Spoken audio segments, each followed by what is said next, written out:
Hi, everyone. Welcome back to another episode of the RentPrep for Landlords podcast. I'm Andrew Schultz, Community Manager here at RentPrep. I'm also a licensed real estate broker in the state of New York with over 14 years of experience in the rental property and property management industries. Today is a very, very special episode of the podcast because we have a special guest with us, Mr. David Bitton. He is the CMO and co-founder of DoorLoop. David, how are you today? I am doing great. Excited to be here. Thanks for inviting me.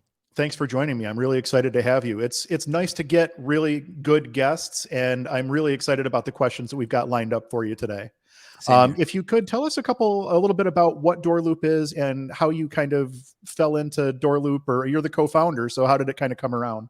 Yeah. So I've always been involved in, startups, entrepreneurial SaaS businesses, and we're always usually solving a problem for ourselves and a passion that we have.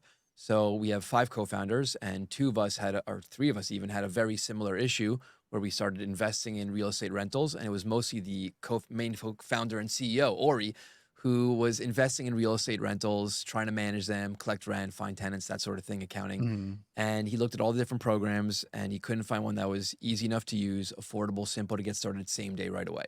So I remember, I'll never forget that day. He came into our old company office and he's like, "We need to build this software. There must be a better way." Like literally out of Shark Tank. I was like, "I agree, but not Mhm. right now." So when we exited that company, that idea always stuck with us. And one day he Mhm. called all of us and he's like, "Are you guys all in?" We're like, "Yeah, we're in. Let's do it." And DoorLoop is, correct me if I'm wrong, it's a property management software, correct? Correct. Property management software for landlords and property managers worldwide, Mhm. for anyone that manages any unit with a door. So it could be residential, commercial, really anything. Mhm. And pretty much the goal is to automate as much of the tedious processes and back-end admin work as possible. So automate the accounting, finding new tenants Mhm. on Zillow, Trulia, collecting rent, sending invoices, doing background checks, renewals, maintenance requests, tenant portal, literally everything A to Z for landlord and property manager. No, that's awesome. It's when you get into this business, you don't realize how much time every little aspect of the business takes until you actually have to go through and do every little aspect of the business.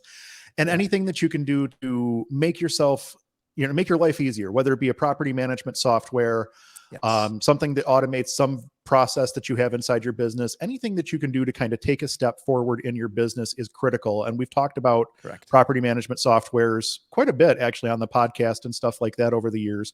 Now, for DoorLoop, is this something that's more meant for like smaller portfolios, larger portfolios? Kind of where's the best place for somebody to jump into this? Yeah, great question.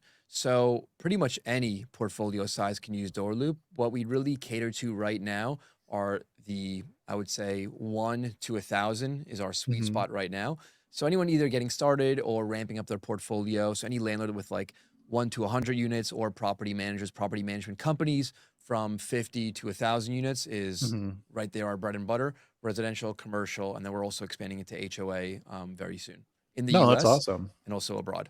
That's awesome. Sounds like you Yeah. guys covered pretty much every aspect of property management, at least from the software end of things.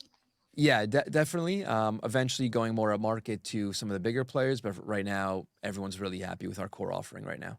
No, that's awesome. Glad to hear Yeah, it. thank you. So, how long have you been in the tech industry? Wow. So I mean, I've been involved in technology and computers ever since I was, I think, 5 years old. Wow. My dad got me my first computer, 72 megahertz, when I was like 5 years old. So I've One of the always early Pentiums, right? early. I had the first I CD burner, had. the first Yep. DVD burner, mini disc. We're dating ourselves now, but yeah, I Yeah. was always very much into it. And then when I graduated college, I wasn't really sure what path I would take, where I would go, and then I found my first job, luckily, at a software SaaS startup company. Fell in love. I'm like, what am I even thinking? This is what I love, like computer Hmm. software. So that was, wow, like, yeah, maybe 15 years ago now. So Yeah. so it's been a while. Been a fun No, ride. it's funny you mentioned that. I'm pretty sure my first computer was like a 75 megahertz Pentium, Yeah, and my yeah, brothers they're older yeah. than I am. They were actually running around on a Commodore 64 back in the days. So, I don't even know what that is. It must be oh that man, old. so Yeah, old school, so old school. yeah, So, yeah. how did your career in tech end up leading you towards real estate investing? So interestingly enough, my father got me involved in real estate investing before I even got into the tech world or started even working. I think when I was Mhm. 20. He's always been into real estate, always a big real estate investor. So he brought me in, I think, at my early age of 20, I think in college. And I would make like some money on the side or side hustling or some job that I had. And I would put Sure. every dollar in it into real estate investing. So he kind of got me Mhm. started very early. And then that sort of transformed and shifted by the age of 23, 24. When I got more into tech, I started doing some real estate investments online. So I Mhm. started getting into, so before it was historically syndications, funds, portfolios I would invest in as like limited partner. And then I ended up Sure. getting into crowdfunding. So I still today invest with fundrise.com, which we could talk about. And then I Mhm. also got involved in REITs, so real estate investment trusts, like index funds, specifically VNQ and VNQI for US and international real estate. Gotcha. Yeah. Gotcha. We kind of already answered this next one already, but the catalyst that led to the creation of DoorLoop, you were kind of talking about just the fact that there wasn't a good solution out there. And honestly, I can speak to that too, because we've been through a couple different property management software solutions over the years, and I'm not even happy with the one that I have now. So like every property We should talk. management yeah, right. Yeah. Every property management software seems to do like one or two things really, really well, and they seem to be really, really bad at a lot of the other stuff. Yeah. What was it that was there something that you saw that other companies were not doing or not offering in the marketplace that you felt DoorLoop could kind of slide in there and fit that Yeah. offering? Yeah, definitely. So as far as features, there's a lot of companies, I like to call them legacy companies. They've been around for 20 years. They have every feature under the sun. You're not going to Mhm. differentiate based on features. We have the same features. Everyone has the same features. Fine. For us, it was two things that really were key factors. One was ease of use. So when we Mhm. tried signing up for our own software, just to see the software, free trial, watch a video, get a Right. demo, it was impossible. We submitted contact forms to all of our competitors. Now we want a demo. Some never got back to us. Some got back to Mhm. us 2 weeks later. It was like, this is crazy. So that was, I think, the first thing. When we actually got into the software, we're like, whoa, this looks like it was built 20 years ago. Like this is not user friendly. It's not easy. Mhm. And they're like, oh yeah, but don't worry, we train you and it takes 50 hours and it's going to cost you Right. $5,000. We're like, isn't there a software that I don't need training that's easy enough to use where I could figure it out? So that was the second Mhm. thing. And then I think third was just the support overall. So, my father-in-law use a different software. And what we kept hearing was when you need support, a lot of these companies just aren't there for you. It takes 45 minutes whole time and stuff like that. So Mhm. we said the two biggest differentiators for us is going to be the ease of use, and you can get started right away within minutes. And then Right. the second thing was going to be our support. So right now, our average time to get a response from our chat team or email team is 5 minutes. And that's just like, no one does that. So No, no, you're right. yeah. I don't know how long it took the last support request to be answered by our current property management software provider, but I know it was a lot longer than 5 Yeah. minutes. Yeah. Yeah. That's Yeah. crazy. Well, and it's good because, like you said, those are major sticky points with a lot of people, whether it be small landlords, mom and pop style shops, or, I'm what I would consider probably a small to medium sized property management company, but there are a lot of people out there that are much bigger players than I am. Yeah. And the more you grow, the harder it is to leave a software solution because there's just so much data that you have in place and things of that nature. So it's important to get that decision right. Almost critical, I would say, to get that decision right the Yeah. first time, because otherwise moving data from one place to another turns into a gigantic headache. And I think that having the strong support is going to make you a much stickier organization over the course of time because people are going to know that they can get that support when they need it. Yeah, I couldn't agree more. And also for everyone listening that has their own businesses or rentals, for us it was always, go above and beyond. So how can you go above and beyond in your business? How could you be a better landlord than anyone else they've ever met with ever in their life? So for us, Mhm. above and beyond means, if someone has a question about accounting that really isn't, we're not supposed to answer those questions. We're not supposed to give accounting advice. We will Right. spend 5 hours with someone teaching them about accounting, property management, accounting, chart of accounts, balance sheets, all that Mhm. fun stuff. So we just go above and beyond. And that's, I think, also a key differentiator. That's awesome. It's refreshing to see that there are still software companies out there that offer support rather than just send an email, we'll get back to you in 4 to 6 weeks if you're lucky. Yeah, yeah. You Yep. had talked about briefly, you talked about what it takes to present yourself strong on the landlord side of the house. What do you feel is the most important thing that a landlord, whether it be an individual or a small property man, or even a large property management company, what is the most important thing when you're talking about building a personal brand or a small business brand or something like that when you're talking about marketing yourself to tenants, potential tenants, potential clients? Yeah, so I think for landlords and property managers, your brand is generally you or the people Hmm. that work with you. So for me, there's a few things. Obviously, trust and communication is probably a big one. So landlords have to put themselves, and it's hard.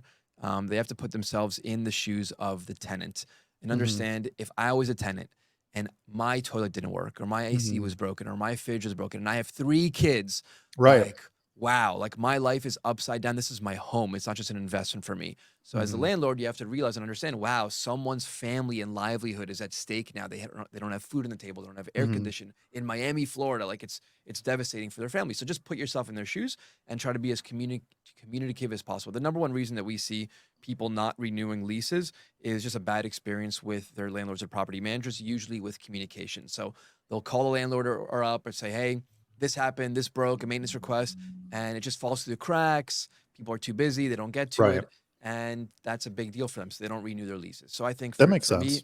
it's you're all about your reputation, your trust, your communication. Be empathetic for the tenants, and just put yourself in their shoes more than anything. And it's interesting that you framed it in that way, because I was almost thinking of this as, how do you market yourself when you're putting up a listing or something like that? But as you were talking, I kind of came to the realization marketing doesn't stop just Yeah, because you placed a tenant. yeah, That tenant is going to talk about their nasty landlord on Facebook if their toilet is backed right, up for 3 days because they right, called it on Friday and the landlord's not sending a plumber until Monday or whatever. right. Like, marketing doesn't ever really stop. It's one of those things that it's with you no matter what. It's with you whenever you're interacting with a tenant. I mean, I have a customized plate on my car that says Own Buffalo, which is the name of our company. Like, people see me driving my car. That's a representation of Uh, that. Probably wasn't the best idea. I should probably swap that back to a road regular rage. plate. Oh, dude. It's so bad. Yeah, But you're right though. Marketing doesn't necessarily stop just because you placed a tenant, because that tenant has the ability to have an impact on your ability to find future tenants. And the more properties you have, and the more often you have something that is out there on the market, the more opportunity there is for somebody to pop up on a Facebook post for your apartment and say, oh yeah, this guy's a terrible landlord, he doesn't fix anything, blah blah blah blah blah. yeah, And that's something that honestly I hadn't even thought of it that way until you brought it up. It's yeah. definitely a unique way of looking at things. Well, I'll tell you, I also look at things in the full funnel perspective. So, Hmm. it's all connected. So someone might find your listing or your website or your property on Zillow, for example, and we could talk about branding and like what photos you Sure. should have, videos. We could talk about that. But then they submit a contact form request. Hey, I'm interested in your property. I want to see it. Hmm. Okay. So then you can say, okay, now it goes to sales. But really, you're probably doing everything yourself. So you are the salesperson, the marketer, you're Right. everything. So for me, the next step is in the funnel. Okay, you received a lead, you received a new tenant request. You need to Hmm. contact them as soon as possible, ideally under Within three minutes. minutes. Yep. Minutes, minutes. Even after 4 minutes, it's already too long because when you put yourself in the tenant's shoes, for example, Hmm. they're looking for an apartment or a unit right now to rent out. Maybe it's commercial, whatever. And Right. then they are probably clicking that submit contact form to numerous people in the next few minutes. Oh, So really, absolutely. it's just a game of who can get back to them first. And if you get back to Hmm. them right away within minutes, they're like, whoa, okay, number one, that's impressive. Number Hmm. two, this is probably the level of service and communication I can expect as a tenant. Yeah. And it's interesting you mentioned that, because I do a lot of apartment listings on Facebook Marketplace. That's where a lot of our leads have been coming through lately. And on the tenant side, it's very easy to go on Facebook Marketplace and find 5 apartments and just click interested, interested, Yep. interested, interested, interested, Yep. without really even spending the time to read the description or even flip through the photos. It's very easy for the tenant to make several contact requests all at once. And it's up to you as the landlord or the property owner to actually go through and respond and, kind of weed out the responses that kind of weed out the people that are just tire kicking or whatever Right. the case may be. And you're right. It's a matter of minutes. Like, a lead goes cold within a matter of minutes. So we actually have like an Yeah. auto response set up for most of our listings that automatically sends them to our website, which has more photos, gets them into a situation contact form. Like you said, go ahead and schedule your showing. And kind of getting the ball rolling before a live person actually needs to touch the lead. We usually don't even have to touch it until they've requested a showing time, and then we're basically fitting it into the calendar and going from there. but Yeah. it is a race from the moment that that person says that they're interested to the moment that they're actually contacted. The faster you can get to them, the more likely you are to be able to actually convert that lead to a showing, convert that showing into an application, Yep. convert that application into a lease and an actual tenant. There's a whole process there. You're exactly right. 1,000%. I mean, that was exactly the thing I was going to tell you. As soon as if you're getting that many leads in, amazing, you figured out a great way. But Hmm. you definitely don't want to waste time looking at every single one. So if you could have some Hmm. automated way to get back to them, then maybe send them a form to Yeah. screen them and filter them even further. That's ideal. Well, and it hit me like a ton of bricks. I was driving home from Rochester to Buffalo one day. I was out there Yeah. looking at a foreclosure because we do some foreclosure work for banks as well. And I had just listed an apartment prior to going out to Rochester. And this was a couple of years back before I had somebody that was handling the listing of stuff. But I had like 85 messages waiting for me on Facebook. And I was like, I Wow. don't have time to answer all these. So it basically just turned into a copy and paste response. And that's kind of, Yes.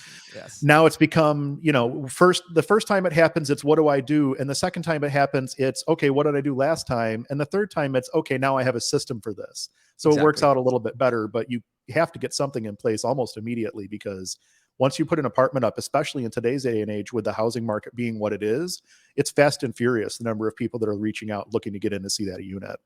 Yeah. 100%. So, kind of in that same vein, we're talking about marketing and things of that nature. What would you say are some of the things that landlords absolutely have to put into their ads or on their websites or things of that nature to put their best foot forward when they're trying to attract a new tenant? Yeah. So, I mean, as a marketer, I'm a very visual, creative person. So for me, it's a lot of the visual aspects I'm going to give you. So, Hmm. number one by far is pictures. Hmm. Pictures sell. Pictures, a good picture tells 1,000 words, as they say.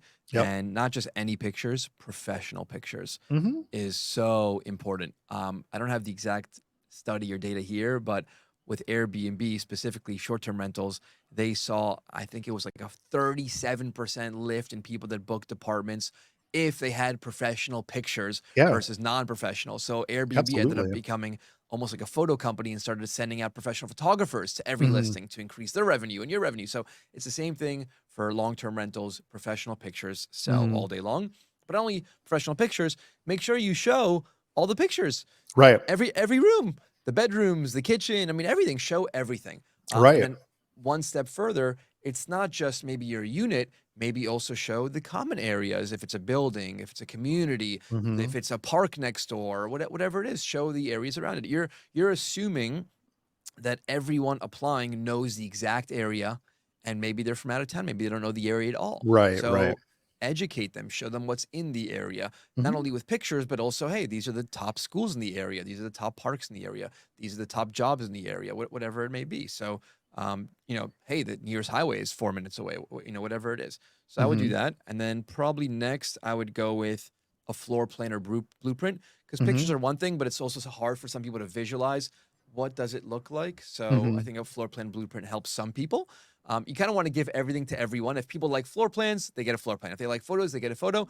And lastly, if they like a video, here's a Right. video walkthrough. And that Yep. doesn't have to be super professional unless it's like a very expensive high-end apartment or whatever unit. You can just take your phone, ideally possibly in horizontal mode, and just walk Yes. around. I was going to And mention that. exactly, most of the phones have active stabilization now, and just Hmm. walk around and just show what the unit looks like so they can kind of feel like they're walking through it.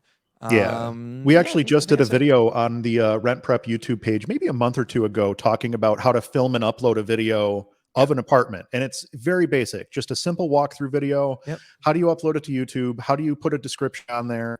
If anybody's looking for that, that's available on the RentPrep YouTube page, which is youtube.com/rentprep. But yeah, absolutely. People skip the walkthrough video, and it's so easy in today's day and age to be able to take a quick walkthrough video on your phone.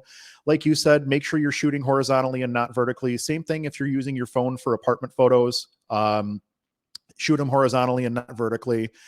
And the one thing I will mention, if somebody doesn't want to go through and have professional photos done, sometimes it doesn't make sense if you're on the lower end of a market or something like that.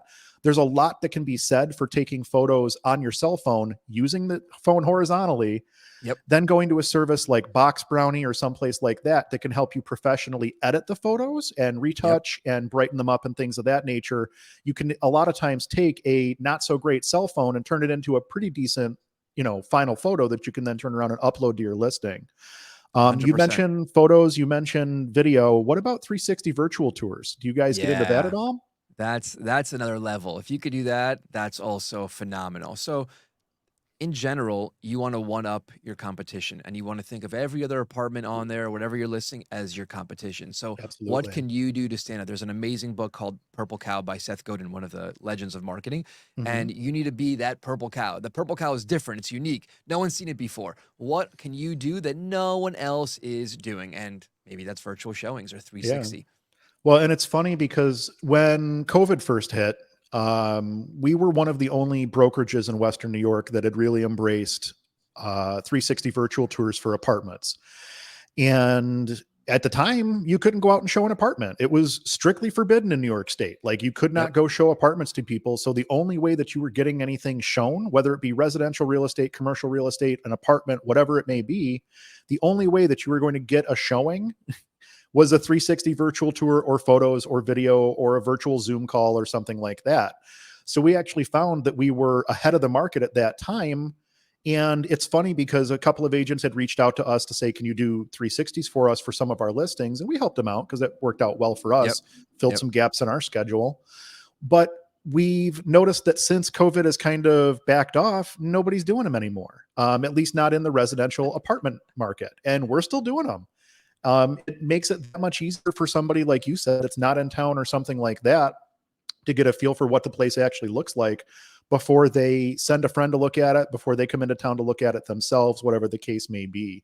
So I think 360s are nice. They're starting to come down in price if you don't have a 360 camera yourself. Honestly, if it's something where you've got multiple units, you might as well just go buy one. They're only a few $100 at this point. Yep. It's worth doing it. It's probably easier to do that at this point than it is to do a floor plan. And a lot of the softwares, when you upload the 360s, will automatically build out your floor plan now. So it's Wow. kind of a nice touch that way. But I would Yeah. say, like you said, at a minimum, great photos and a video, absolute musts. Yeah. I like to make things as easy as possible for every person. So if it's a tenant, like I said, some want floor plans, some want blueprints, some wants a Mhm. virtual walkthrough, some wants an in-person walkthrough. Give them all the options and they will self-select Absolutely. which option is best for them. No, that makes a lot of sense, actually.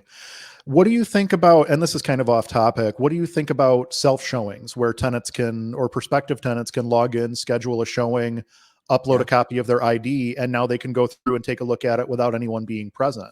Obviously, there's some pros and cons. There's a risk to letting someone have access to a building that no one else is in. Yep. But it also, on the pro side, means that you can have, let's say you give 1 hour blocks for your showings, which is probably too large. That's, let's say a 12 hours in the day, 12 hours a daylight, you can have 12 different people see that apartment, as opposed to maybe only one or two can make it at the time that you want to show it. Yep. So I Yep. don't know if that's anything that you're seeing in your markets or anything of that nature. We're starting to see it more here, and I think it's going to become more prevalent as time goes on. I haven't seen it too much here or heard about it too much, but I love it. I mean, I personally, if I was looking for somewhere to rent and I had that option, I would take that option. Because Hmm. personally, I don't love, having dealing with other people and you're late, I'm late, whatever. Just okay, this time works. Hmm. No pressure. Go show up. Here's a lockbox code. Sure. I think Yeah. for you, you obviously need to make sure that you're screening the people correctly, make sure you trust them, have a security camera, maybe, have an alarm, maybe, whatever it is. And Hmm. obviously don't have valuables in there that someone could walk away with. So if Right. you have all that and check everything off, why not? It's just an Sure. extra once again, one more thing you could offer that someone else isn't offering. No, you're exactly right. And it's what you said earlier, anything that you can do to set yourself apart from the competition when there are hundreds of apartments that are going up on the market. It's like you said, whatever you can do to differentiate yourself. Yep. Actually, a couple things. I'm going to pull that question back up on screen here for just a second, because there were a couple things that we put in our listings that you didn't necessarily mention, and I think it might help anybody who's Yep. listening. We Yep. always make sure to include a list of all of the rooms as well as the dimensions of the rooms. And then our listing description always includes what utilities are included, trash service if it's included, appliances that are included, gas or electric stove, washers, dryers, things of that nature. Just making sure that you include what is available in the apartment, what the amenities are, things of that nature. Room dimensions really seem to help a lot too. People really seem to like it when you throw the room dimensions on there. And the other thing that we always make sure to add in there is the basic qualification criteria. So if we require, say, for instance, a 600 credit score and an income of 3 times the rent, we're making sure that we put that on our ads as well, so that when people are hopefully reading the ad, they have that information and they can kind of self-select if they know that they're not going to qualify. Yeah, I love that. So And I in would just add talking, one go ahead. more to that. I'm a huge believer and a big fan of frequently asked questions. The more Mhm. answers you could put everywhere in the listings, the better. So people are going to contact you and they're going to ask you a million questions. Do you want to answer that same question 50 times? No. Mhm. Just put the most frequently asked questions and answers in the listing or on your website, and people will just take care of it on their own, self-serve. And I think that as things progress with AI and things of that nature, I think we're going to see more responsive chatbots that can kind of take what you're asking them and kind of parse it against a frequently asked questions database and hopefully bring the information right to you in a chatbot format, which I think is going to become much more popular as time goes on as well. Yep. 100% agree. Now, in terms of individual landlords, small business owners, even large business owners, what are the key elements that you think that landlords need to have on their websites? Or do you think that it's even important for small landlords, for instance, to have a website, or can they get by simply with listing their apartments where you would typically find them, Zillow, Trulia, HotPads, Facebook? Or is that mobile website like a requirement at this point in 2023? So it's definitely not a requirement. People could still obviously do things the normal way. I'm afraid to say old school, but the normal way. Right. And, you can definitely find tenants on Zillow, Trulia, Mm-hmm. HotPads, wherever.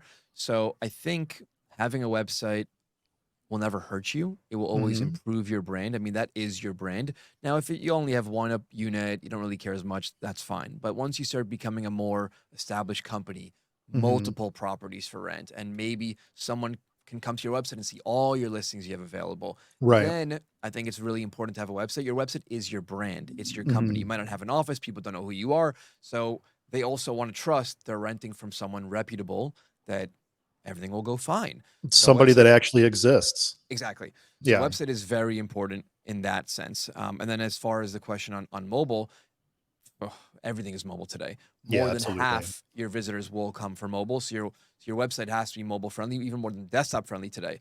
And people just want ease of use, convenience. We're in like the now economy. Everyone wants things now. They want an easy, convenient app. They want an easy, convenient website. They want to be able to submit Mm-hmm. maintenance requests online, pay rent online. They Oh, want everything, absolutely. everything depending on your demographic. They want everything online. So I think a mobile friendly website is number one. And you're building a website, it has to be mobile friendly. We went through and updated our leasing procedure from stem to stern earlier this year. And part of that was going through and updating the application process, the lease itself, Yep. kind of looking at the entire process from beginning to end and how it works. And one of the things that we realized that we needed to start doing was posting certain things inside the units. There were some state forms that needed to be posted by state law and things of that nature. But the other thing we did was we made sure that our application is all online and can be done from a cell phone. And I have one, can't turn my camera to see it, unfortunately, but Yeah. I actually have a little 8x12 sheet of paper that goes on the wall with a QR code on it that you point your phone at that QR code. It takes you right to our rental application Wow. website, which is awesome because we can point people at that before they even walk out the door. The number of times that I've shown someone an apartment and by the time I've made it back to my office, they've already completed their rental application Wow. is staggering. Like when Wow. people are really, really interested, kind of goes back to that top of the funnel thing. If you've got 5 people that look at an apartment, they're all at the top of the funnel. They want to get that apartment before anybody else has an opportunity to get their application in as well. So Yeah. it's really helped to increase the speed with which we see apartments get applied for. And usually it also results in a much faster turnaround time on rentals as well. Yeah, I think that's probably one of the eye openers when you first go into the digital world online. At least for me, I remember this years ago. I was sending contracts out for a different reason. And historically, contracts or lease agreements, Mm-hmm. here you go, print it out, Right. fill it out. Hopefully, I can read your handwriting, scan it, or Right. fax it back. I'm like, this Mm-hmm. is just, and this is how it is today still. Yeah. So the fact that it's online, I'll never forget. It took me on average, I don't know, 18 hours to get a contract signed. Then I got it back in 8 minutes. I was like, Right. wait, what? Yeah. And that, Yeah. like you said, you're like, wait, what? Applications are coming in minutes now? Right. It's a total game changer. Well, and even like our lease signing process is fully digital. I just had somebody in the office today to do Yep. a paper lease signing for the first time since pre-COVID. Like we haven't done a paper lease signing in years. We were doing most of our lease signings digitally pre-COVID anyway. But since then, like no one has asked to do a paper lease signing. So we set it up in, I think we're using AuthentiSign. Yep. Out the door it goes. It comes back to us when the tenant is done signing off on it, and everything Yep. is there. And as long as you're making sure that you're good about putting the initials and the signatures where they need to go, there's no such thing as a missed signature, a missed initial, something like that, because they literally can't close out of the document and say that they finished signing it until they've hit all the points. Correct. So it reduces errors in a lot of ways too, to go with a fully digital route. And it's not that hard to convert a lease into a format. Most people have it as a doc on their computer anyway. To convert it to a PDF to upload to DocuSign or AuthentiSign or any of those other softwares really doesn't take much. And again, it just means that much more speed to lead, if you will. It just makes it that much faster for the entire process to kind of work its way through from the point where you're putting the place on the market to the point where you're taking the place off the market. And that's really what we all want at the end of the day. Gosh, I feel like you do so many of these podcasts. You get so many tips. You just apply all of them to your own business. It's amazing. Well, and I'm constantly engrossed in what's going on in the property management and the real estate world. So if there's something that's going on, I'm usually learning about it either from talking to someone like you or doing research for a podcast segment or whatever the case may be. Plus, I have the perfect sandbox to test the things that I see. Like, it works out really, really well when you basically have a sandbox of apartments. And because of the number of units that we're managing, we can often test things very quickly and get a decent sample size versus somebody that only has one or two doors. They're only turning those one or two doors once a year. Correct. We're turning apartments every single month. We're doing applications every single day. We're doing stuff like this on a more frequent basis. So we can kind of churn and burn through and figure out what works great and what doesn't work really, really fast.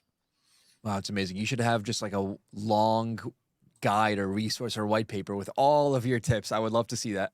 I would love someone to just take all of the old podcasts and video content that we've done and like strip all of it out with AI and be able to take all of that and convert it into a usable database, because like it's a daunting task to think about. I know there's a ton of info there, but that's a daunting task to think about.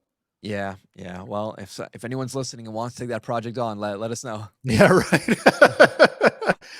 So in addition to working in the tech industry and being involved in real estate from that aspect, you're also an active real estate investor.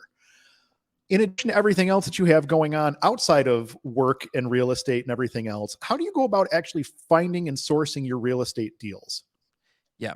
So today, because I don't have that much time to be more of an active investor, I'm more of the passive investor approach, meaning that most of the deals that I invest in today are from syndication funds, portfolios where I'm a limited partner, maybe like 0.5% in the deal or 3%, whatever it is. So luckily for me, I have a lot of the network and connections already that the deals come to me. So I'm fielding deals and I'm analyzing them myself. So I actually also have a entire questionnaire of analyzing deals, specifically these syndication funds. So if you're interested in it also, I believe I have it on my website. It's a different website. It's davidsguides.com. It's like my personal site with all my guides.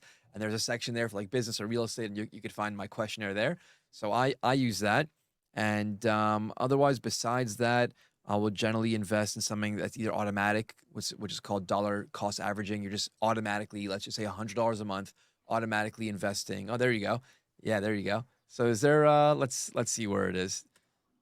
There is a section on money and investing. Money and investing, got it. And then you have number 12, how to evaluate a real estate investment. But this is more for syndications and funds. If someone's trying to pitch you, like, hey, we're building this building and we want you to give us, I don't know, $50,000 to invest in it. How do you actually evaluate it? So there's 34 questions here. And I run all these through my analysis, my due diligence before I make any type of investment, basically. This is very, very thorough. If anybody's watching, or I'm sorry, if anybody's listening to the podcast only and not watching the video version of this, the website was davidsguides.com, Davids with an S, guides with an S.com, and you can pull this information up. And then if you're watching, obviously, the video, you'll see that we have the website pulled up. But yeah, there's a ton of great information on that guide, and 34 questions just to go through and vet a potential deal before you even put $1 into it. That's pretty extensive. There's a lot of people that don't do anywhere near that level of research. and then wind up in pretty sticky situations because they didn't take the time to actually do the research and do the analysis on their deals. Yeah. All that being said, you've obviously done a few deals. What would you say your favorite deal is that you've done? So, favorite deal. Wow. So I Or have, least favorite deal, if you've you ever had know, one that maybe blew up on you. so it's funny. I actually have one in mind that was my favorite and my least favorite at the same time. Oh, this is Okay. going to be a good one. It's gonna be a good story, I know. So it was my first and only, and probably last ever real estate investment in out of the country, out of the US, Mhm. and it was in Canada. And it was Okay. from a referral, a connection, someone that we knew, so we trusted them. We did the same due diligence like I just showed you, Hmm. and it was a good deal, sure. And they were basically renovating, I think it was like 20 units. They were gonna renovate them and then re-rent them out at a higher rent and then eventually sell them, refinance and sell. Sure. So that was my favorite one because not only the returns were phenomenal. I think it was like 35% IRR when it was all said and done, It's not but bad. it was good. But the fund manager Hmm. was the most impressive to me. So communication, transparency, the trust that we had throughout the process. He was filling us in on all the good things that were happening, but also all the Hmm. bad things that were happening. We were always up to date with what was happening with our money, with our investment. Right. And then secondly, it was like, oh, here's how the renovation's going. Here's the pictures of the renovation. I've never gotten that before. And I was like, Hmm. and I emailed him. I was like, wow, I'm part of many of these deals. I've never gotten this level of detail and professionalism and pictures. And he was like, really? No one else is doing that? I'm like, no, Right. you're the only one. So I think that was the reason it was my favorite, the returns, but also the fund manager himself was really, really good. And Hmm. then I would say least favorite because it was such a pain investing internationally. And I was like, all right, let me try this out. Let's see how it Right. goes. And it was for us and for them, it was just a total nightmare in Hmm. accounting, legal, taxes, so many issues when working internationally, investing internationally. So I think that's probably my last, regardless of how good it was also, because it was just too much of a pain internationally. It seems to be easier for Canadian investors to invest in the United States than it is for investors in the United States to invest in Canada. And I have some experience in that because we have several Canadian clients that work with our management company here. And it just seems like the entire process is way easier. Like it seems like anytime you want to take money to Canada, they want nothing to do with it. They don't want anything to do with you. They kind of throw their hands up and they're like, "Whoa, keep your dirty American money in America." This gets crazy. But Well, I like even it's heard it's so easy to recently. bring money from Canada to the stateside because like with some of the banks over there, you can literally open a US money account right through your Canadian bank and everything is right there. You just move money from one to the other and it's accessible in the States. Well, now we realize why the U.S. is so successful and their GDP keeps growing because it's all about bring business into the country. So Right. I even think that Canada stopped allowing, or in certain provinces, maybe it was Quebec, stopped allowing international or U.S. investors to buy up properties. I think they were just Right. killing the valuations, paying too much, destroying Hmm. the local market. So I think I heard that recently. Also, don't quote me, but I think I heard that recently also. I feel like I heard that recently about the Toronto market, to be honest with you. I could be Maybe, wrong. yeah, But yeah, I feel like that's more of a widespread concern in Canada. I mean, they've talked about it here stateside too, but Canada actually did something about it, which is yep, surprising because there's a lot of lip service that gets paid to stuff like that. But as long as the right people are making money, nothing really ever seems to come of it. And it's interesting to see that Canada actually stepped in and said, we have to stop this because the cost of housing is getting out of control. We can't even house our own correct, citizens anymore. correct. So there are Protect the also a lot of locals. people who think that that's happening stateside too, which in some markets I think it probably is. But I think that there are a lot of markets where you're not seeing the impact of outside investment nearly as much as people claim that you are. And it's just one of those things. I don't think it's as big of a problem stateside as what it is in Canada based on the news stories, I guess. I don't have any proof one way or the other. It's just Well, I can tell you and attest that Miami is one mhm. of those reasons, one of those issues. So since COVID happened, everyone flocked to Miami. The state just opened up. Yeah, No lockdowns. Everything is open. right. Come to Florida. Miami, come to Florida. Hmm. So Miami specifically, we had so many people move specifically from New York and California. And they Hmm. were like, oh, these are bargains compared to what we used to pay. Oh, no Sure. more personal state taxes. Hmm. Wow. So they doubled the price of places to buy and rent. So it really I hurt the believe it. locals, really hurt us locals. Hmm. I mean, if you owned Or if you were a landlord, it was great for Sure. you because they also raised the price of everything. But for the local tenants trying to rent or buy, it was very difficult. I believe that because we looked at a property just before COVID kicked off in my hometown. Actually, it was right across the street from the house that I grew up in. It was Yep. a monster house. It was like 2,400 square foot in the house across 2 floors, and then it had another 2,200 square foot 2-story barn that could have been set up as living space as Wow. well. Beautiful home, great location. And I ended up getting outbid. It was a foreclosure auction. I ended up getting outbid by someone in California who way overpaid for the property Exactly. because they didn't know any better, but could Exactly. also afford to because they just sold something in California and were now coming to rural New York where the property Yeah. values were negligible. Yeah. I still drive by that house every so often. I drive Yeah. by that house and see that they are still working on it, and it frustrates me every single time. But it's also kind of a Yeah. blessing in disguise because that happened literally like the month before COVID kicked off. So we would have been fighting all of the material price increases Oh, and wow. trying to get materials and labor and everything else. It probably worked out for the best in the long Yeah. run, but I really wanted that house, so it still kind of burns me. I know. I know. Well, hopefully you have like MLS, Zillow alerts if it comes available again. I have actually, believe it or not, approached them. Last time I was in my hometown, they were outside doing some yard work. I'm like, listen, I want to buy this house as is, where is. You guys outbid me. I told him flat out, I'm like, you guys outbid me when you bought it the first time. If you guys are ever in a situation where you want to sell, I would love to have the ability to buy. And I That's left him my awesome. business card, and hopefully they call me back one day because I love that house. I always have. And Oh, I see that they're doing a nice job on the rehab, and I'm hoping that one day that we'll be able to swing back out there. So yeah. They're going to triple the price before they sell it to you, though. oh, absolutely. Absolutely. They already put a steel roof or a metal roof on the Oh, place and yeah. everything else. And I'm like, oh man, because I know what a metal roof on that place was going to cost. And I'm like, oh God, so expensive. Yeah. But what are you going to do? It is what it is. So I know. I know. Well, they'll that's do well on it your dream though. home one day. Yeah. Yeah. Yeah. Absolutely. So, well, I talked about one of my real estate deals that fell apart. You talked about one of your real estate deals that worked really, really well. Who would you say the top 5 people are in your Rolodex? You've got a deep Rolodex. When you go to look at an investment property, who are the 5 people that you consult? Oh boy. Okay. So there might be more than five, but Mhm. I would definitely say first would probably be myself, Yeah. consulting myself. How comfortable do I feel with the deal?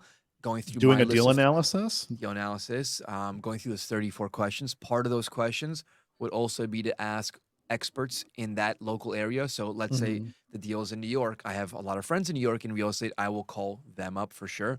How's the Sure. area? How's the location? What do you think about this deal? Are you interested in coming in this deal also? And if they are, wow, that's a really good sign.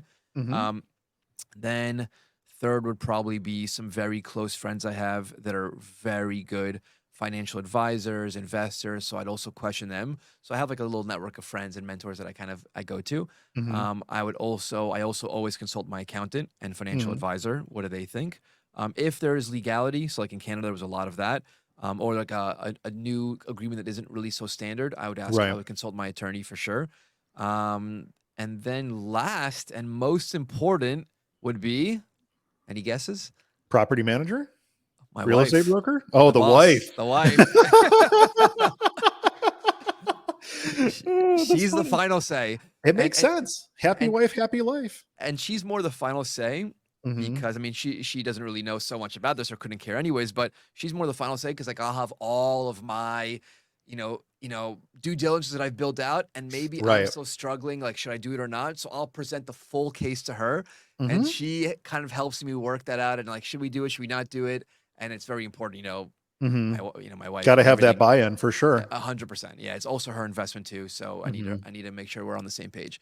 So that's the final one. I would say. Just out of curiosity, does she have any is she involved in the real estate industry or anything like the financial industry or anything like that? Or is it more just from a relationship perspective to keep that relationship right? You sit down and make sure that everyone's on the same page before you sign on the dotted line. So a few things. Number one, relationship. The money's hers too. It's also her Mhm. money that's getting invested. So it's also important that she knows what's happening. That she approves of it also. Number two, it's more just to kind of run everything in my head out to someone that I Yeah. can trust that will give me non-biased good feedback. Mhm. And then third, she happens to be an attorney, so that's also very helpful. Ah, So very helpful. yeah, That's yeah. awesome. Yeah, so she definitely sees things in a different light and will give Mhm. me and will ask me certain questions no one else asked from a legal protection point of view as well. Yeah, that makes a lot of sense. Well, it's nice to have literally an attorney by your side whenever you're walking Yes, into something like that. for And sure. you're exactly right. Like Yeah, making sure that everybody's on the same page because everybody needs to know where the money's going and why.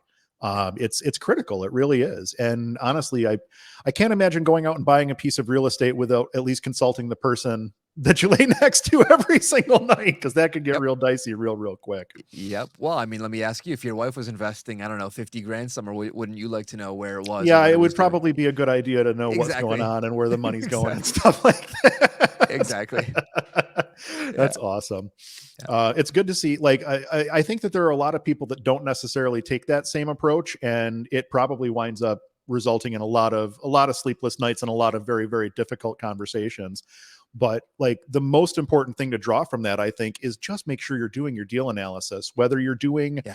a simple spreadsheet deal analysis like what we do with our investment sheet, or going through the 34 questions that you have on your sheet. Spending the time to do the due diligence is really what sets a good deal apart from a bad one. And it highlights a bad deal before you make the mistake of signing on the dotted line. And then you have to try to work your way back out of it. So it's really important that all five of the people in your top five people in your Rolodex are aligned with your goals and understand what your Yeah. goals are. So that's awesome. And I'll add one more thing. There's a great book by Malcolm Gladwell. I love all of his books, but this one was called Blink. And pretty much the whole premise of the book is trust your initial gut instinct. Hmm. If something feels off, if it smells off, if you can't put your finger on it, it Right. probably is it probably is off. So Hmm. no deal is worth not sleeping over at night. And if something just doesn't feel right, just don't do it. I think Tim Ferriss said, I think it was Tim Ferriss that said, if it's not an immediate yes, it's a hell no, or something along those Yeah, lines. I'm yeah, paraphrasing. yeah, If it's not an immediate yes, it's a hell no. And that can apply in so many ways, whether it be a real estate deal or someone asks you to do something that's kind of outside of your core skill set that you don't want to get involved in, or whatever the case may be. Time is our most limiting factor. And sometimes it has to be a hell no, even when you want it to be a yes. And I yeah. think that that's important to kind of decipher between the two as well. It's funny you mentioned Tim because I thought of you maybe 15 minutes ago. Because Tim has a great book called Tools of Titans. Have you heard of it? I've read that. Yep. I've read Yeah. parts of it. I kind of flip around with that one. Yeah, one of my favorite books. So Hmm. basically he has a podcast similar to yours, Hmm. and he took his best episodes and he distilled them into each chapter was an episode, and they're only 4 Exactly. pages long with the best advice. So I would love if you made a Tools of Titans for real estate, every podcast, the 3 pages, the top tips from every presenter. That's not a bad idea. I'm going to talk to the marketing team about that and see if that's Yeah. something that we can kind of, because we do a blog post for every one of these. So it'd be very easy for us to say, hey, these are the highlights from this, or here are the 3 quotes that you need to hear from this podcast or whatever. I think that that's a very easy thing to accomplish for sure. Yeah, I wrote a book and very similar idea. We took 15 experts, 15 industry experts, and we put it up on Hmm. Amazon, and it became like a best-selling book in the category Wow, very that's quickly. awesome. So it's easy to do once if you have all the script and the bullet points, Hmm. it's not bad. Just It's already don't there. It's forget just about a me. matter of I reformatting want it. to be on the cover for that. In the front page acknowledgments, right? Exactly. At 10% of all sales. Kidding. Oh yeah, you got to get the Of course, of got to course. get the money in there too. Yeah. Let's see. We still have a few more questions and we still have a few more minutes here. Go This is ahead. actually one that I think is probably the most intriguing to me in my role, to ask somebody who works at a high level in the real estate industry from a data standpoint. Yeah. How do you see the role of the landlord changing over the next 12 months? Or what is something that you think will blindside landlords in the next 12 months? There's 2 different questions there. You can answer one, you can answer both, but I think they kind of both run in the same vein there. Okay, I'll answer the first one. Role of landlord changing in the next 12 months. I don't know if there's going to be such immediate near term changes in the next 12 months. I think a lot Hmm. of it has already changed thanks to COVID. It moved a lot of things online. So a lot of Yeah. landlords, maybe they're 50 plus, not so tech Hmm. savvy, and they were forced to do virtual showings. They were forced to find tenants online. They were forced to collect rent online, and they were forced not to collect rent by check or cash Right. in person anymore. So I think the last 3 years just kind of pushed so much forward. I think in the Hmm. next 5, 10, 20 years, everyone in the Gen Z, millennial generation that are becoming landlords, they've grown up like me, 5 years Mhm. old with a computer in our hand. Right. So everything will go online. Everything will become automated. I don't know if checks will be around that much longer for collecting rent. Like CDs are gone, videos are gone, DVDs are pretty much gone. I don't know if, Yeah. and now everything's going digital currency and Bitcoin, which we could talk about next time. Sure. But I don't even know if checks will be around in the future one day. Like just the fact that you have to go knock on doors, collect the check, Mhm. go to a bank, deposit the check. Like it's so tedious. So I think that might be gone in coming years. And I just think everything's just going to be automated. It's going to be much easier to find tenants, Mhm. to screen tenants, to automate everything, to automate rent collection. It already exists today, but I think not enough people are taking advantage of the tools and technology they have available to them today. And it's Mhm. okay if you're a small operation, but if you do want to grow or refinance or just buy more properties, I think it's going to be a must for you to start moving to that technical world. So that would be Moving to my that digital footprint type of a yeah situation. Yeah.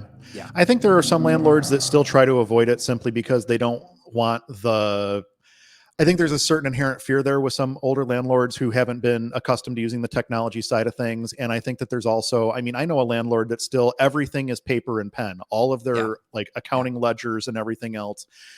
And the reason they do it is because they don't want the government looking over their shoulder. They want the ability to make the numbers look like whatever they want the numbers to look like. And I'm like, this is the absolute stupidest uh, possible scenario because eventually you're going to want to sell this property and the numbers aren't going to make any sense when you go to do that because they're going to try to verify the P&L statements and everything that you're giving them versus the rent roll versus the leases versus what you actually reported to the IRS. And that's where you're going to wind up falling apart, essentially. That's where your deal is going to yeah fall apart because people are going to realize there's red flags all over the place because you're not reporting your true income and expenses. And I think that as we move more into a digital world, it's going to be harder and harder and harder for people to kind of make things disappear and good, bad, or indifferent, it's going to happen. Like, yeah not for nothing, there's a reason that you now get a 1099 anytime you send or receive more than $600 through PayPal or Venmo. Venmo or Cash App Yep. or I'm missing one. I can't think of the Zelle. last one. Zelle. There we go. Like, there's a reason that they're reporting that stuff. And it's because, like, people understand that, oh, I mean, maybe we can make it look like this money never came in or whatever. But I think that you're right. I think that, I mean, most people don't carry large sums of cash on them. Most people don't make rent payments in cash anymore.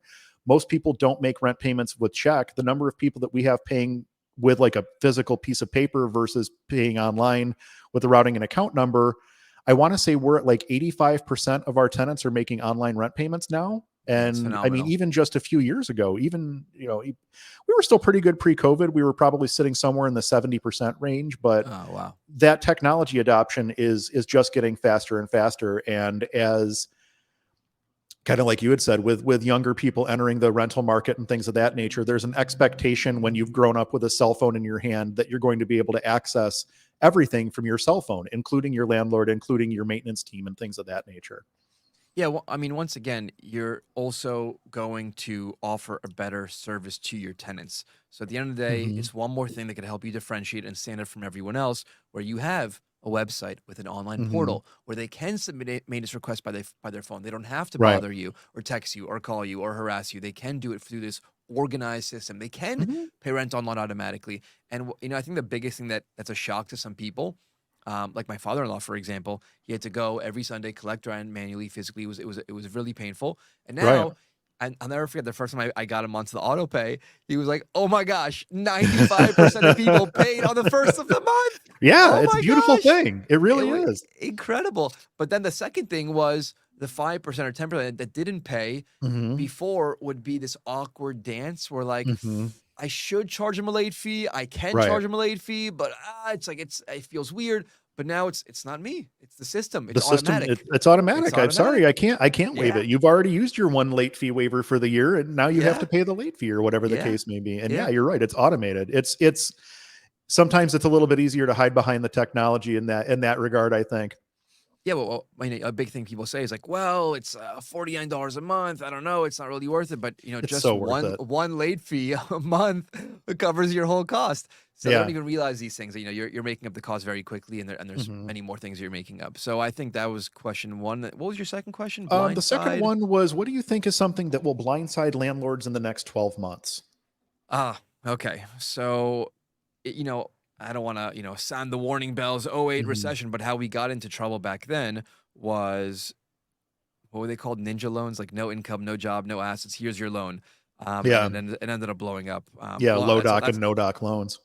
that's a long story, but what scares me is that a lot of people financed or refinanced or got mortgages or loans during COVID when the rates were literally 2%, 3%. It was Hmm. just crazy. And then what's happening now? I don't know. The rates are probably 6% now, About and seven and a then half. Yeah. 7.5. There you go, and then Yeah. just going up and up and up and up. Maybe it will go down, hopefully, but who knows? I mean, it's even been 15, 20% historically, so Right. there's no stopping it. So I think what's scary is that many people might not have realized, but maybe they've locked in an ARM, which is like an adjustable rate mortgage for Hmm. 5 years, 3, 5, 7, 10 years. So I think when that starts getting due, it's already been almost 3 years since COVID. Sure. Actually, it has been 3 years since COVID. So maybe in the next 2 years, those adjustable rates will start kicking in, and all of a sudden Hmm. your 3% rate might jump to 8%, 9, 10%. And oh my gosh, I can't afford that anymore. And then, oh my Right. gosh, rents are starting to come back down because they're Hmm. super high in some parts of the country. So I would hate to see that perfect storm where rents go up, but then your interest rates, I mean, rents go down, but interest rates go up, and then Right. you might have some foreclosure. So I hope we don't see that. Hmm.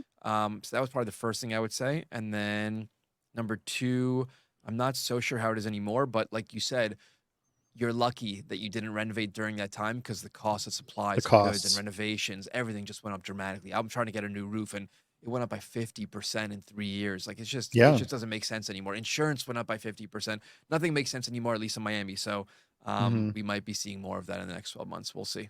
Yeah, and I would say that that's something that I mean, it's a big issue here in Buffalo because the cost of everything has gone up. Like you said, the cost of the roof went up 50% over the course of 3 years. And I don't know if it's quite that much of a jump here, but I was just talking to my roofer recently, as recent as this week, and he was telling me what he was charging now versus what he was charging a couple years ago. And it was a substantial increase Yeah. on a per square basis for that roofing material Yeah. installed. Yeah. And it's not going down anytime soon. I think that I don't think people realize just how few new people are going into the trades and how much of an exodus there's been from the trades in the past few years. Yeah. You're losing a lot of knowledge. You're losing a lot of institutional knowledge in these tradies that have been around for 10, 15, 20, 25 years that are now retiring or getting out of the trades or whatever the case may be. And we're not backfilling those positions at nearly a fast enough pace to be able to make up for the number of people we're losing. It's going to become an even bigger issue. Younger people today seem to be more interested in streaming on Twitch than fixing the plumbing under the sink. And every time you flush the toilet, the waste has to go somewhere. There's always going to be a need for people who are willing to do that work. And if there are fewer and fewer people going into that field, it's going to get more and more and more expensive every time you have to call a plumber. And Yep. I Yep. think that a lot of people are either being willfully ignorant to that fact or just don't want to accept it or whatever the case may be. There's always going to be work in the trades, and not for nothing, the dollar cost on any job that we've done in the past year has been significantly higher than the year before that and the year before that. So Yep. if you're a younger person and you're watching this, don't hesitate to consider the trades is what I'm saying. If you're someone who's been in the trades for a long time, take a look at your rates and see how you compare to others in your market, because you may find that everybody else has jacked their rates up and you haven't done that yourself yet. And there might be an opportunity for you to bump up a little bit without harming the community at large.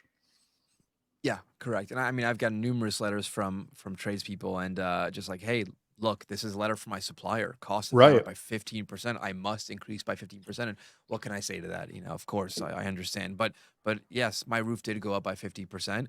And not only did it go up by 50%, there's a 6-month waiting list for the materials. It's just Yeah. crazy. Hmm. Yeah. I can remember actually talking about my roofer when COVID first kicked off. He was like, I can only get one color of shingle.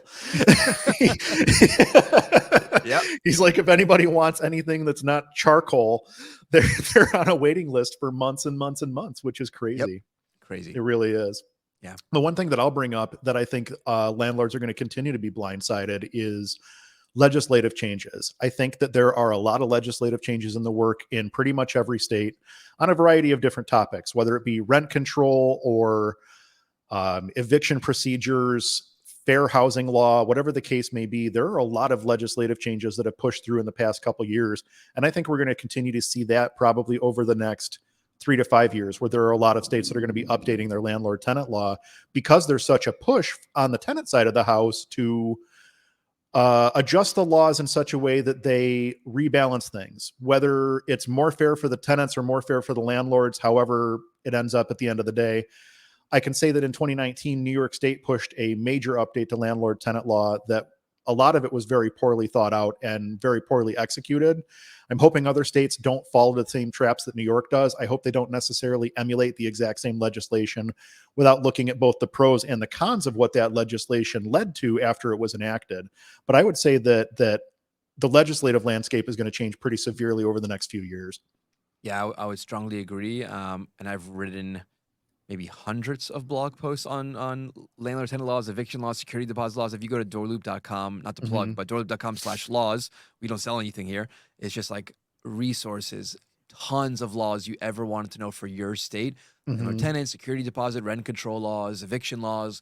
We go through everything. And now we're also starting to bring on attorneys, real estate attorneys, to these blog posts to do webinars. I did one recently with Colorado, and it was just so many changes since COVID. It was unreal in Colorado. So you just need to check everything all the time. Always be on top. You're exactly right. Well, and as somebody, like, if you only have 1 or 2 units, it's very easy that there are major changes that happen between the start of a lease and the end of a lease that you don't understand or don't recognize. Like New York State, for instance, there was nothing codified into law as to how quickly you needed to return a deposit. It just said a reasonable amount of time, which was broadly interpreted to be wow, to be 30 days. It's we hit the hour mark. That's what right. happens. You're exactly right. We're at an hour and 1 minute. But now it's actually been written into code. It's now codified into law that you have 14 days from the time you move that, or that tenant moves out, to refund that deposit. And there's some other rules that go along with it. But if you didn't know that and you started and ended a lease and didn't realize that there'd been changes during the course of that lease, you could really wind up in hot water just by not following the procedure that you need to by law. Yep. 100%. What would you say is the biggest curveball that you have faced so far to date, whether it be in your tech career, your investing career, wherever it could be, even in your personal life? And did you hit the curveball out of the ballpark, or did you strike out? Wow. Okay. So there's so many answers I can give you for this, but I think I'm going to choose COVID, because that was one that was, what do they call it? A black swan event. It's an unknown. You could never predict it, like '08. And generally every 10 years we have this sort of crash or correction, 2000, 2008, 2022, 2020. So I think that was for sure the biggest curveball in my life, my career, my investment career, everything. So for that, there were so many issues with so many of my real estate investments, specifically also the ones, I mean, for sure. Everyone I think that had real estate went through that. You know, tenants can't pay rent. You can't evict tenants. There were so many protections, so many issues for everyone. You couldn't pay your mortgage. There were just so many issues across the board. For my syndication funds, no distributions were coming in anymore. Right. No more. We had what was it? Capital calls. You had to invest more money now that you never thought you were going to invest. There was that. So I think on that front, we just sort of survived. We were like in survival mode for 2 years, and some of those deals are still coming out of survival mode. And then I think as far as hitting it out of the park, I was very lucky to have some like firepower, ammunition, cash sitting on the sidelines, so to speak.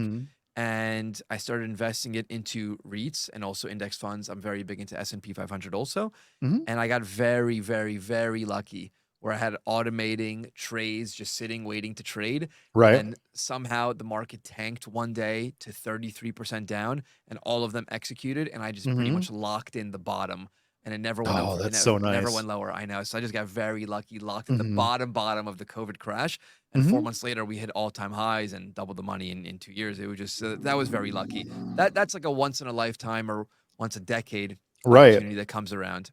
No, that makes a lot of sense. And it's funny you mentioned early COVID as like, what do you do when people stop paying rent? Like, is this a thing that's going to be a real problem? And I can remember during early COVID, like we were literally, I would have to watch the press conference in the morning to find out how to run my business in the afternoon.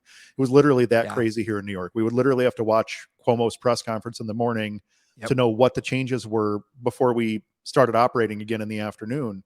Yep. And I had to turn and look at my partner and basically say, hey, I don't know if people stop paying rent 3 months down the road.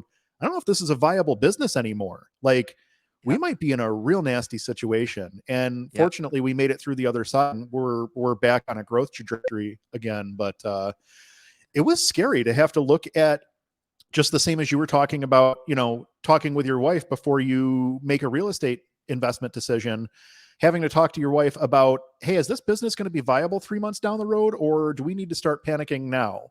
Right. Is kind Exactly. of scary. And Exactly. that's very valid curveball that you brought up with early COVID, because no one knew. You were right. It was a black swan event. And fortunately, we're through it at this point for the most part, but Yeah, we not got everybody lucky. was as lucky as the two of us are, by the sounds of things. For sure. For sure. I mean, the government did as much as they can do. Some people might think they didn't do as much as they could do, but it's tough. We Mhm. just, yeah. These events are impossible to predict when they're going to happen, what's going to happen after that. So Yeah. you gotta write it out and figure it out and innovate like you did. You need to innovate and roll with the changes and roll with the times and Right. Make hay do while the virtual sun shines, showings. basically. Exactly. Yeah. And it's gonna happen again. We don't learn from our lessons, unfortunately. History repeats itself. And Mhm. generally what I've found so far is every 10 years something like this happens, unfortunately. But Yeah. you gotta be prepared as much as you can and innovate and try to take advantage of it if you can. Yeah, absolutely. Mark your calendars. We'll say that 2030. exactly. Everybody be ready for 2030. Yeah, exactly. Oh, that's awesome. David, thank you so much for joining me today. Obviously, you have a pretty widespread career here. What's next for you?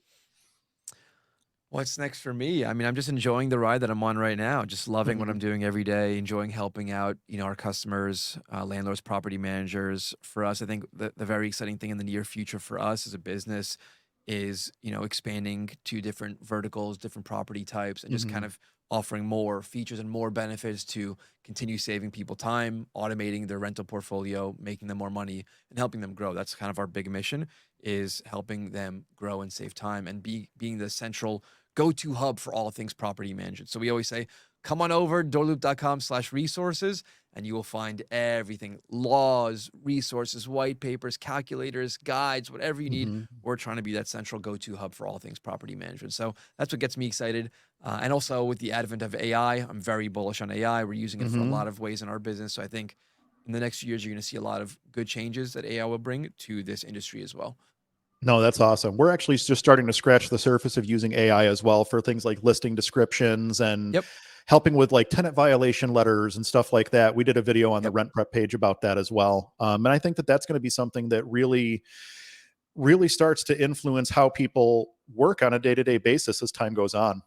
Yeah, we have this cool, I don't know if you could pull it up or if it's even live yet, but doorloop.com/looper-AI. So we got a lot of questions on our website and our blog of how do I write this letter? How do I evict someone? All these questions people are searching Mhm. for. And a lot of people have heard of ChatGPT and heard of Mhm. AI, but they don't know how to use it. They don't know how to create a free account. Right. So we literally built ChatGPT real estate AI bot into our website. That's Mhm. free for use. You can go in and do whatever you want. Just Mhm. doorloop.com/looper-AI. So that was doorloop.com/looper, LOOPER Yep, dash slash AI. AI. Oh, dash Dash AI. AI. Yeah, we should probably shorten that URL, but looper dash AI. Okay. Give me Oh, it one is live. second. Yeah, It it is is live. live. I was trying to get trying to get it to pop up here. All right, perfect. And now we can share it on the stream as well, just so that people could take a look at it. So that's the website on that is doorloop.com/looper-AI. We'll go ahead and it's on screen now so people could take a look at it. That's pretty awesome. It's good to see that you guys Fun. are already jumping ahead and getting into the to the AI side of things. That's awesome. Yeah, it's fun. Any other way we can give back, we usually do. But yeah, Mhm. thank you again for having me. It's been fun. Wow, the hour flew by over here. Thank you. I know, it's awesome. Thank you for joining me. I really do appreciate it. And thank everybody else for watching or listening to this episode. These are actually some of the most fun episodes for us to do.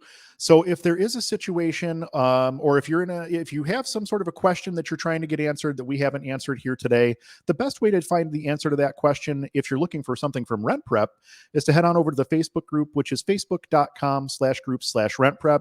go ahead and let us know how you found the Rent Prep Facebook group, whether it be from the podcast, from a video, whatever. That helps us to kind of track where people are coming in from. And then obviously, David, you have a ton of information available on the DoorLoop website, doorloop.com/resources, I believe you said. Correct. And then davidsguides.com, DAVIDSGUIDES.com. That's where you can find that 34-question deal analysis survey, as well as a ton of other information. David, thank you so much for joining me today. I truly do appreciate it. Oh, thank you again for having me. I appreciate it. And next time we'll come back. We'll talk about AI, or in 2030, the next thing that happens. Exactly. I'm looking forward to it.